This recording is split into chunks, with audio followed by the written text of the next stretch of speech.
Wix Owner App tutorial. Hello guys and welcome to this new tutorial. Today I'm going to show you how can you use the app of Wix on your phone. It is very easy and very simple. All you need to do is to follow up the tutorial from the beginning till the end and you will be good to go.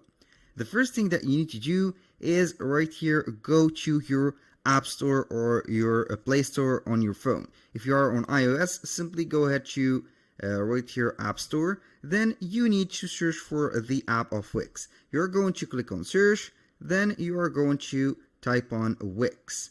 Click on Wix, then we are going to search for it.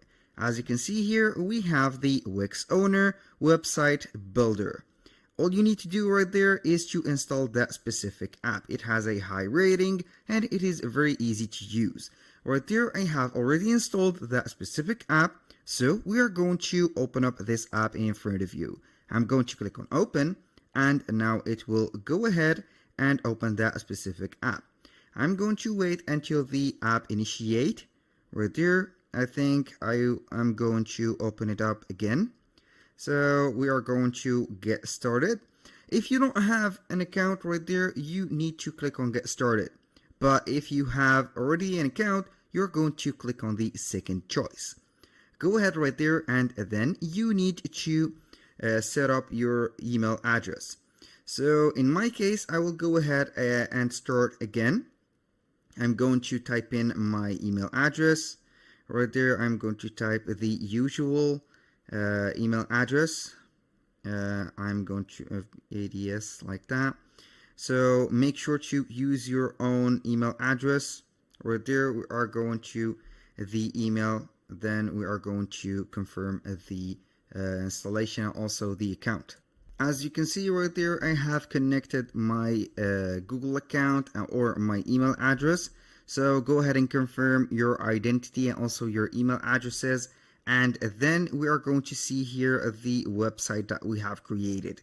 In my case, I have a lot of websites and I can manage one of them.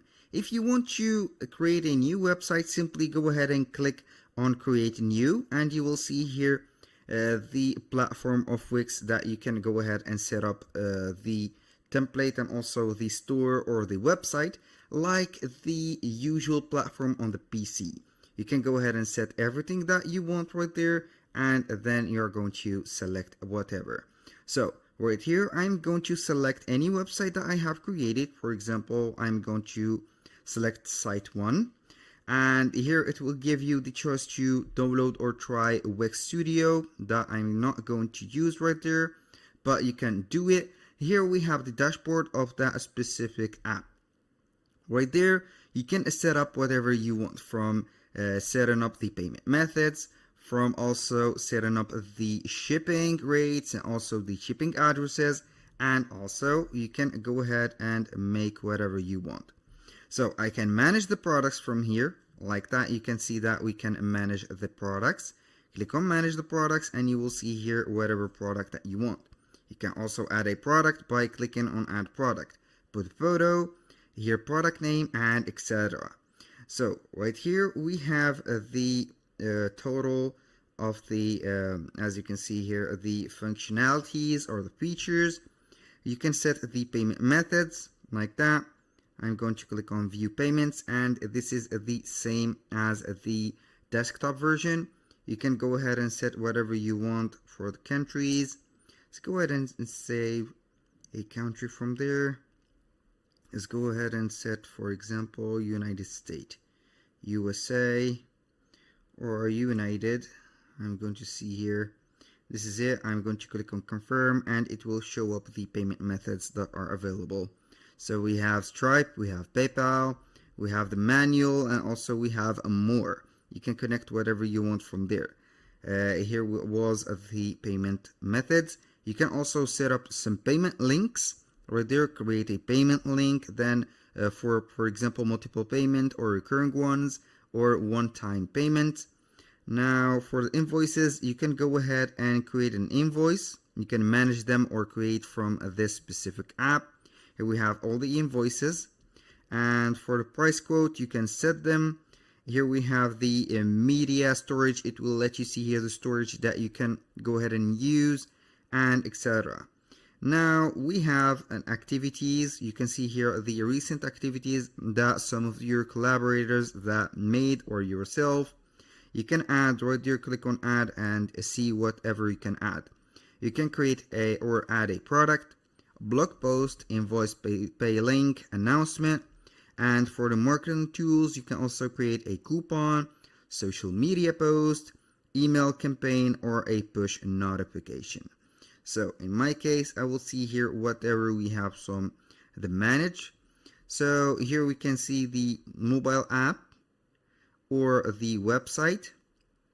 You can see that we can edit that specific website that we own, or we can view it.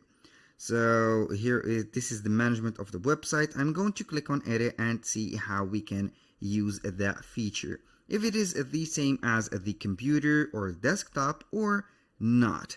So right there we are going to wait for the preparation of the website. It is loading the pages, setting up the apps, and here we have the button of the preview, as you can see, and everything.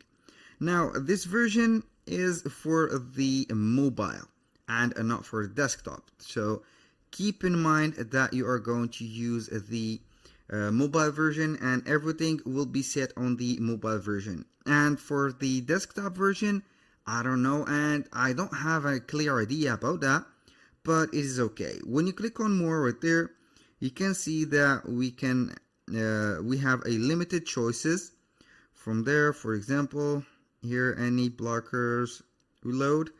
This is not a very practical for editing the website, but it is what it is. You can go ahead and see the different compartments. So you can go ahead right there and see that we have some products. You can go ahead and let's say preview the modification that you have made. To edit this element, go to desktop right here. Only text, images, and buttons can be updated from your mobile app. For example, this specific case, when you go ahead and use these. So for the images and texts, I don't know how we can do that, but I think the best version is to go ahead to the desktop. Now I'm going to exit this. Yes, I'm not going to do anything from there. And here we have the you can create a promo video, launch an email campaign like we have mentioned before. And let's see here what else we have. So you can create some tasks and reminders, and also you can manage the widgets. As you can see here, we have all the widgets set. You have added all the widgets. If there are some widgets that you didn't add, it will be right there. If you want to remove some widgets, you can go ahead and click on the minus right there. For example, this is the minus icon. Click on save, and there is the widgets gone. So right there we have the shortcuts. You can edit these shortcuts. What else do we have? I'm going to click on the three dots. Here we have the mobile app. I'm going to click on the mobile app, and right there it will be setting up the website. So here we have the site one. You can see here that the steps we've seen before on the platform, they will be shown right there. You can go ahead and edit the home right there. I'm going to click on add and see if we have something else. This is not very practical, so by now invite. This is the header of the mobile app. You can go ahead and set up the mobile app or add some elements from here. Let's say we have some basic store bookings, events, blogs, and etc. This is for the as you can see here, the design. So we have screens, design. You can here set the color theme, also the text theme, as you can see, the header style, which is right here the color of that specific header, and the navigation. This is the shop that you are going to see, or the clients will see, for example, from their mobile app or that specific mobile that you are going to set right there. I'm going to click on done and see whatever or what else do we have here. it is much everything on the mobile app or the Wix Owner App tutorial for today. So I hope that you have enjoyed the content, and I hope to see you soon on the next one.